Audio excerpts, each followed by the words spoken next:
d'EDF? Eh bien, EDF reproche à l'État de lui avoir tordu le bras et de s'être servi dans ses caisses. Que s'est-il passé?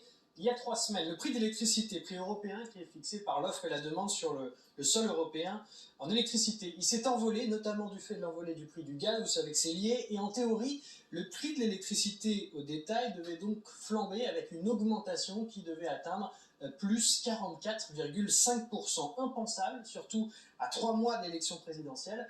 Alors pour faire face, le gouvernement a plafonné la hausse à 4% seulement. Comment? En jouant sur les taxes, mais aussi en demandant à EDF d'amortir le choc. Alors qu'est-ce que ça veut dire précisément, amortir le choc? Pour bien comprendre, il faut d'abord savoir que depuis 2011 et l'introduction de la libre concurrence, EDF, qui garde le monopole de la production nucléaire d'électricité, est tenu de vendre une partie de son électricité à des fournisseurs alternatifs. En clair, la production c'est EDF, mais la distribution est ouverte. Et chaque année, donc, EDF vend 25% de sa production d'électricité à un prix régulé, c'est-à-dire un prix plus avantageux parce qu'il ne dépend pas du marché, et donc à ses fournisseurs alternatifs, par exemple Engie, Total Energy ou encore Butagaz. Et il y a 2 semaines, Bruno Le Maire a demandé à EDF de passer à 30% de vente d'électricité à ses fournisseurs alternatifs, à ses prix avantageux, c'est-à-dire sans faire une marge qu'il aurait fait sur le marché classique. Le coût pour EDF, le voici, 8 milliards d'euros. Alors immédiatement, la cote de l'entreprise en bourse s'est effondrée, l'action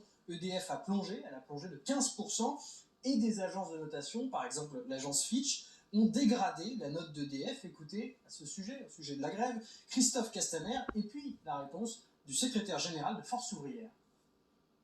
Quand vous avez la fierté d'être dans une entreprise publique comme EDF, vous assumez aussi de contribuer à la solidarité nationale. On ne peut pas demander à la fois d'être une variable d'ajustement et en même temps de subir une dégradation de ces résultats qui ne vont pas permettre à l'entreprise de faire face à ses obligations, encore une fois, de service public et de contribution à la transition énergétique. Oui, parce que quand il y a le cours qui s'effondre et les agences de notation qui dégradent la note, eh ben, c'est autant d'argent, d'intérêt en plus qu'il faut payer pour s'endetter, pour investir. Pas simple pour EDF. Donc il y a ce grief immédiat, il intervient sur fond déjà de gros malaise entre l'entreprise et l'État actionnaire. Oui, les relations sont tendues entre l'État et l'EDF depuis 10 ans. En cause, l'absence d'une stratégie industrielle claire, avec, disons-le, une forme d'aveuglement, puis de procrastination. Alors d'abord, il y a eu des années d'un discours sceptique, voire même parfois anti-nucléaire. Depuis 2012, suite à un accord avec les Verts, la doctrine est clairement à la baisse de la part du nucléaire dans notre production d'électricité. L'objectif, vous savez, c'est de réduire le nucléaire dans ce qu'on appelle notre mix énergétique à 50% à l'horizon 2035. La première centrale nucléaire qui en a fait les frais, c'est celle de Fessenheim, qui a fermé alors qu'elle figurait, selon l'agence de sûreté nucléaire, parmi les plus sûres de France. Emmanuel Macron, avec 12 fermetures de réacteurs prévues pour 2025, n'a pas clairement remis en cause ce plan. Et en parallèle, la construction de l'EPR de Flamanville, le premier réacteur de la nouvelle génération, est allée de retard en retard. Pourquoi? Parce que le niveau de savoir-faire n'a pas pu se maintenir, encore moins se développer, et notre parc de centrales vieillissant en fait les frais. Aujourd'hui, vous avez 9 réacteurs qui sont à l'arrêt pour des raisons de maintenance, c'est un record. Alors en novembre dernier, virage à 180 degrés parce qu'Emmanuel Macron annonce 3 choses. D'abord, la construction de 6 EPR. Ensuite, le lancement du programme des SMR, ce sont les mini-réacteurs, on en a parlé sur ce plateau. Et puis, il annonce le fameux grand carénage qui doit prolonger la durée de vie de nos 56 réacteurs. Sauf qu'entre-temps, EDF estime avoir perdu une dizaine d'années dans l'affaire. Pour Gérard Larcher, le président du Sénat, le changement est trop soudain, écoutez-le.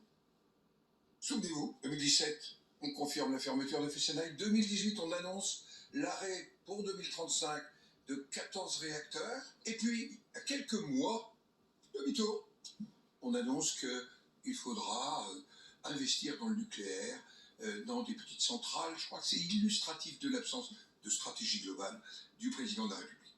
Et EDF est au milieu de tout ça. Alors qu'EDF, c'est encore une fois un poumon industriel dans ce domaine où la France est forte. Pourquoi ce changement de cap, Baptiste? Parce qu'EDF est un fleuron de notre industrie et une référence mondiale. Il faut bien se rendre compte que lorsque la Grande-Bretagne veut construire 2 réacteurs nucléaires à Hinkley Point, elle se tourne vers EDF. Lorsque le premier EPR au monde est construit en Chine, c'est par EDF. Et lorsque l'Inde veut lancer la construction à venir de la plus grande centrale nucléaire du monde, eh bien c'est EDF qu'elle appelle. Évidemment, il peut y avoir les problèmes techniques que l'on connaît aujourd'hui parce qu'il y a eu la perte de savoir-faire, parce qu'on a arrêté d'investir. Mais EDF fait bien figure de référence. Vous savez, on dit souvent que c'est un géant au pied d'argile, c'est la formule consacrée, notamment parce qu'EDF a 42 milliards d'euros de dettes à son actif. Merci Baptiste. 2 réactions politiques. Après, je vous donne la parole. À l'opposé de l'échiquier politique, Éric Zemmour d'un côté, Fabien Roussel pour le Parti communiste de l'autre. Écoutez. Et David Lisnard, pardon.